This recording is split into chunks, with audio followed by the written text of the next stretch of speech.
Hey guys, this is my top 10 movies of 2013 list. As always, there's a few films I haven't seen yet that I think might have made the list, such as Philomena, Mandela Long Walk to Freedom, Nebraska, Saving Mr. Banks, Mud, Fruitvale Station, The Way Way Back, Don John, Blue Jasmine, and Lone Survivor. I also have a few honorable mentions that just didn't make the list, which include Inside Llewyn Davis, Dallas Buyers Club, The Hobbit Desolation of Smaug, Hunger Games Catching Fire, Star Trek Into Darkness, The Place Beyond the Pines, Side Effects, Elysium, The Conjuring, and The Kings of Summer. So without further ado, here's my top 10 movies of 2013. Number 10, Pacific Rim. A movie about Godzilla-type monsters battling mecha anime-inspired robots, with GLaDOS from Portal, Idris Elba, and a hot Asian girl. It's like Guillermo del Toro somehow has access to all my fantasies and he made a movie about them. Seeing all these awesomely designed robots and monsters battling each other brought out my inner fanboy. And the visuals were breathtaking. Guillermo del Toro succeeded in capturing the spectacle of a movie involving giant robots in a way that none of the Michael Bay Transformers movies ever could. Number 9, Captain Phillips.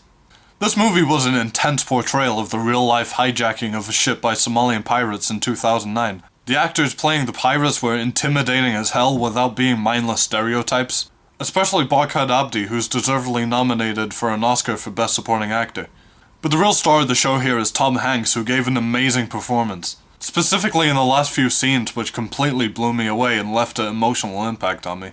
Number 8, Behind the Candelabra. I didn't particularly know or care much about Liberace before watching this movie, but there was just something about the film that enticed me from start to finish. All the actors here did great performances, including Michael Douglas, Matt Damon, and Rob Lowe. It had hilarious moments, but it was also dark and depressing at points. Liberace and Scott Forson's relationship is shown to be just so bizarre, but it's completely entertaining to watch. And if this is actually Steven Soderbergh's last film, then he definitely went out on a high note. Number 7, Rush. Like Behind the Candelabra, Rush is a biopic about a subject matter that never really interested me. Whenever there's Formula 1 racing on TV, I always just change the channel. Plus, I barely knew anything about James Hunt or Niki Lauda. But I really ended up loving this movie. The rivalry between James Hunt and Niki Lauda was really interesting, as well as the way they're both set up to be complete opposites. One is a loudmouth party animal, and the other is a more disciplined and methodical racer. Ron Howard did a great job of making the racing scenes accessible for both fans and non-fans of Formula 1. And Daniel Bruhl's portrayal of Niki Lauda is one of my favorite performances of the year. Number 6, This Is the End. Yeah, the movie's crude, stupid, and has jokes about masturbation and stuff, but honestly, This Is the End made me laugh a hell of a lot, and it's probably the most I've enjoyed a comedy since Superbad.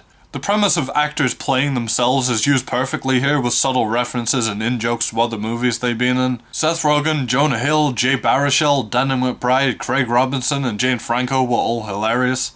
And the mere concept of Michael Cera being an obnoxious cocaine addict in real life just makes me laugh even thinking about it.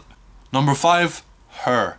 I'm not really a fan of romance movies or even movies that heavily feature romantic elements, but with Her, I actually felt emotionally invested with the central relationship in the movie. And the fact that a love story between a man and his phone actually moved me means the movie is definitely doing something right.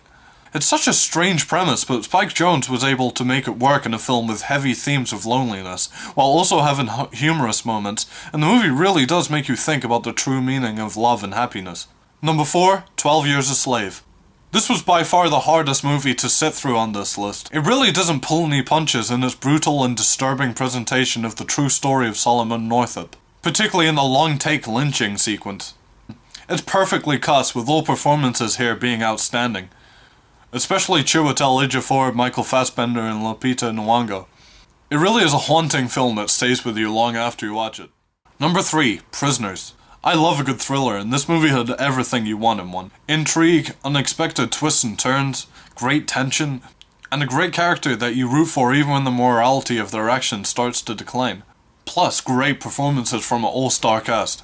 This is another disturbing and bleak movie that's hard to watch at times, but it sticks with you, and it's also very rewarding in its payoff. Number 2, Gravity.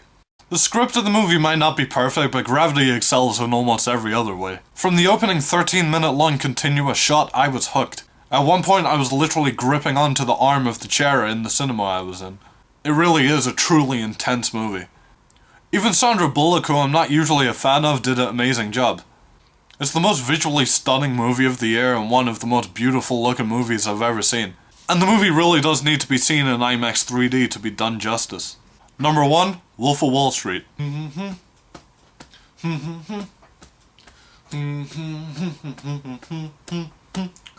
It's a 3-hour-long movie about stockbrokers, but Martin Scorsese perfectly captured my attention by throwing the audience into a film full of greed, quaaludes, cocaine, nudity, and craziness. There seems to be a bit of an argument as to whether the film glorifies Jordan Belfort's lifestyle and actions, or whether it's satirizing these people who live a life of greed and excess. I think that the film kinda does both by making these immoral actions be actually entertaining to the audience, without actually saying they're a good thing. Leonardo DiCaprio is able to make this unlikable character somebody we actually root for through his charismatic performance.